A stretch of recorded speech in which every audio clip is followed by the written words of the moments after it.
Bonsoir, Bozolanda, Stéphanie La Rose, Awana La Rocho. Bienvenue encore dans La Rocho, le belle dame o ezali ndakunayo, bienvenue. Le neli bino look o nazali nango bona elongi nangai pe na mtu nangai. Donc pourquoi pas tout ça le comment ko boya simple comme peut-être on a une question que oui la rose la kisabiso maquillage sans que ça la va faire à paupières. Donc on a le maquillage besoin mon nanga on a faire à paupières tenir elongi nanga donc maquillage mais encore vraiment simple ce que c'est plat qu'on va faire à paupières. J'espère que vidéo oyo et que c'est peli ça yo sur pour c'est plat mais un mot que ça capé bien il y a côté va faire à paupières. J'espère que vidéo op et que c'est peli ça yo na koloba mingité na côté kabino binomoko bolanda. Et là, quand on a peigné ce qui n'a la direction, on a ben de la ponytail. Donc, on a ben de la noani. Comme on dit que nous avons des colo, na tche nanga gelté parce que non quand qui tambala donc on a sortir gelté ce colingité et na quoi coacher ce qui n'a aux alliés twist, c'est le marlin hair twist, c'est ça couleur mon côté comme on dit qui on est actant ce qui n'a la qui rouge et si qu'on a donc ce qui n'a mwindu et na ko kanga noani na ko twist on de besoin na vidéo na twist on peut na baloli yango bien donc on a posté que ezala kitoko on a posa wana te et na kwa kotia gel na otia kaka moki na zo tia gel na kaka liboso ya suki na ngai après kotia gel na biso liboso pona ko bendanga suki na nga ba bébé bien et na kwa kotia kitambala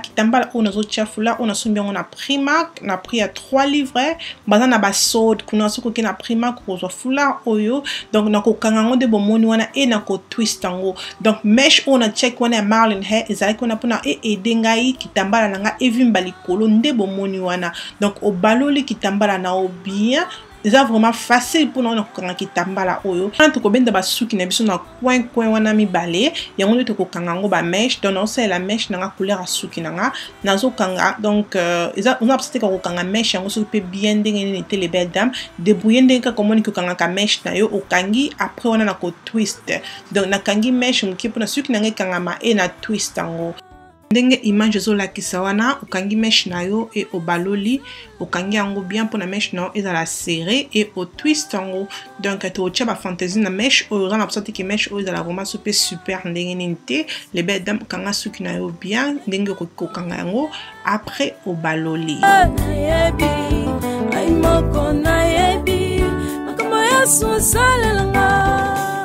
après on a quoi kocha élastique na suka pour na et kanga suki nanga e fongwa mate donc après to quoi kocha ba fantaisie to cha fantaisie à couleur ya silver na couleur ya gold donc oui ba fantaisie o na ba tiso kumbu na ngala nini le belle dambo skizinga donc on na quoi kocha on a suki so poza la bambuma ko kosa la bambuma na yo mais nga zakina bambuma tena zakina oyo donc on na chebunde bomoni wana pour na quoi ko pakola gel na suki nanga ba bébé donc pour gel na coin pour na kosala moi baby hair de besoin mon no bendimo ba bébé na o cheveux na ba bébé bien donc pour ça la pe kitoko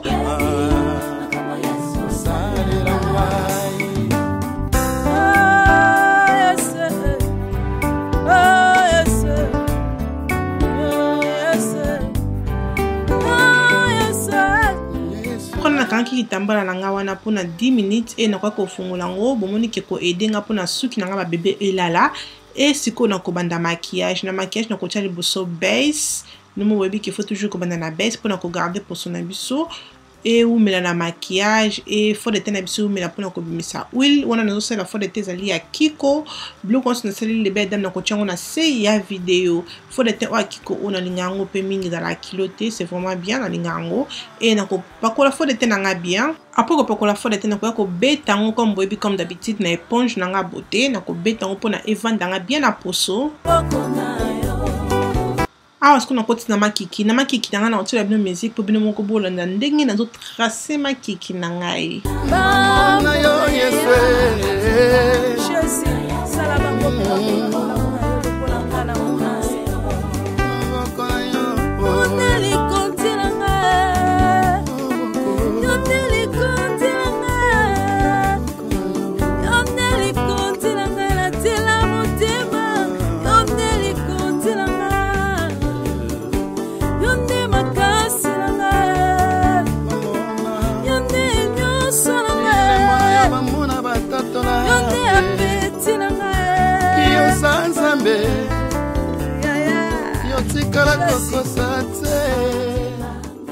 on a kokota na elongi na kosala Elegel Pro concealer. Donc on a quoi kosala ngo lokola highlighting na elongi. Donc nous besoin mon na ko benda al concealer nga bien boyebi déjà kende na ka concealer oyo batikango. Donc na ko tiango highlighting bien na elongi e fungola nga elongi ko tsanga moi lumière na elongi et na ko kosala poudre nga oyo ezali ya Sacha nde na salela ki contour na ko kosala CoverGirl na ko pakola ngo bien wana ko bomona ninga ngo pe mingi sala nga vraiment bien.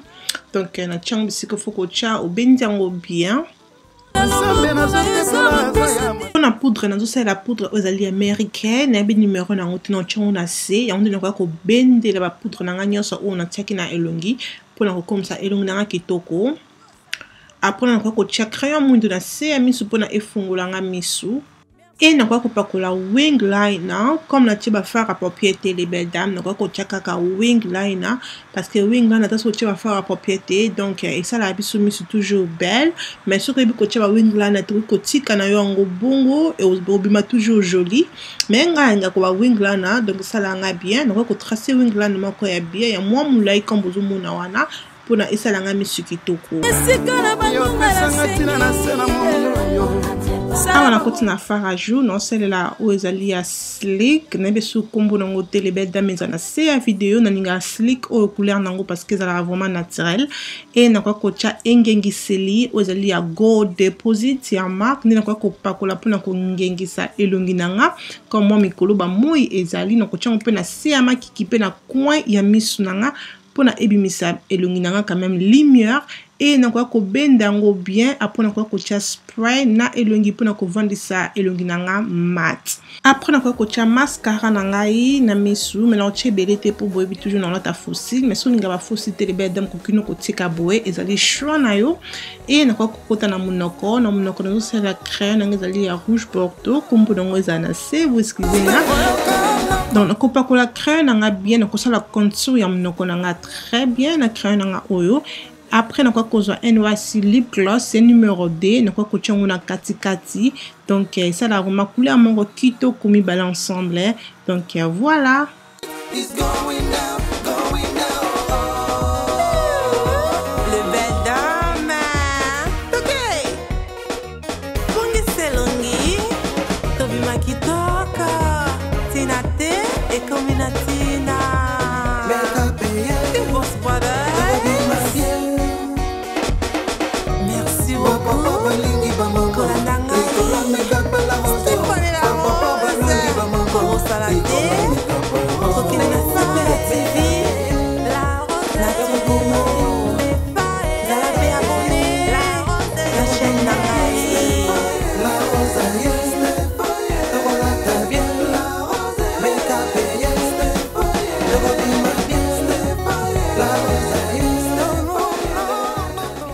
Merci na bino nyonso bonzi na ngai ne bande pe comme nanga na suka nzambe ya pambola bino nyonso ko bosa ntso communique vidéo oyo esepeli si ko aimer yango e ko sala ngai bien pe ko bosa ntiko zala abonner na chaîne na ngai ya La Rose Show avant obima e ko sala ngai bien makasi ko bosa ntiko landanga na Tu Congo na Sepela TV. Merci na ba Boss Brothers, merci ni mto landaka ngai wana tukutani à la prochaine. Tinate et Community na bye.